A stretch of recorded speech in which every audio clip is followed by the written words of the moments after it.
Tim O'Malley with Tim Priester, Between the Hedges in Athens, Georgia. Tim, this is one we've been waiting for a couple of years now, so have Notre Dame fans, and it's been a week where we wonder if Notre Dame can win this game. If Notre Dame is involved in a tight game in the fourth quarter and pulls it out in Athens, why will that be? Well, I think Notre Dame Chip Long has to have a great day. There's no doubt about it. And Notre Dame, I wouldn't say they can't run the football, but they're going to have to move it around and spread it around first. I think this is one of those games where you set up the run with the pass. You've got to get their big defensive linemen on the move, and I think Chip Long is capable of doing that. But we'll see. And otherwise, Notre Dame's not going to line up and play smash mouth with them. You've got to keep that defense on the field a little bit, get them moving around. I think Ian Book can have success against his secondary. It's not a great takeaway defense per se, but he has to have a great day. I think the key to both of those ends is the offensive line plays its best game of the season, its best game since probably since late last season in Syracuse, where they looked like a playoff-level line. If they have to keep Ian Book clean on obvious passing downs, you don't want to get this crowd going more. You don't want to get the defensive ends of Georgia revved up more in obvious third-and-long situations, which goes to your point.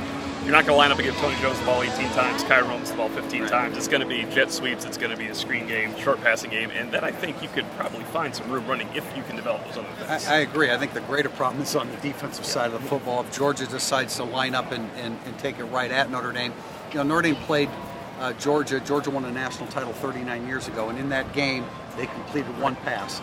So they haven't changed their identity at all in 4 decades. They want to line up and run the football. The difference, of course, is that Jake Fromm can throw it. But, do you load the box and take the chance against Jake Fromm? I think that's what you have to do. If you play it conventionally and let them just run the football, Notre Dame's allowing 5 yards per carry against New Mexico and Louisville. Obviously, Georgia's capable of doing even more than that. So you better load that box, at least on occasion. You have to mix it up. And if Jake Fromm beats you with his young receivers, then so be it. If you were to set up a grid of Brian Kelly's wins on the road versus top 25 teams and losses, you would see turnovers on the right side, the losses, and very few on the side with the wins. The only time they've turned the ball over more than their opponent on the road against a ranked team, and I even just included very good teams, was Temple. And as we know, in 2015, Notre Dame was simply a much better team than that. I do believe they have to win the turnover battle here today. The good news is, you can get Georgia in 3rd and 6. You can get that nickel and dime on the field, and that is Notre Dame's best package. You probably have to win the turnover game fairly decisively, two or 3. At least, yeah. And then it gives you a chance. I mean, it's things like that. That's how you win on the road. People talk about Notre Dame has gone on the road and defeated a top 5 or top 10 team. Well, how many people actually do that? It's difficult to do. If Notre Dame does it, Georgia goes into this game ranked number 3 and Notre Dame number 7. If Notre Dame does it, I think you can see Notre Dame in that number 3 spot behind the big 2. And our final point, and I know if it were easy, everybody would do it, but starting fast is an absolute must for Notre Dame.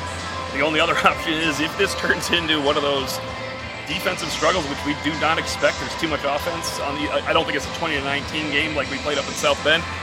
I think Notre Dame has got to survive that early rough start that has plagued them in road losses. When they go on the road and take out a good team, it's because they have a fast start.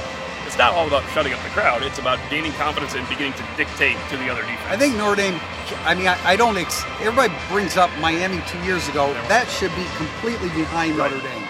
They should be able to come out here and compete from the outset. And so if they can avoid that slow start, then you start building confidence that they belong out here with this team. That is it for us pregame. We have been looking forward to this one for a long time. We'll be back postgame with more. Grabbing some hedges. This is young Tim Priester has one of that for a very long time. I've been looking forward to this for 50 years. Getting on the hedges, we're going to go out a different way here. We'll be back with post-game and its analysis on IrishIllustrated.com.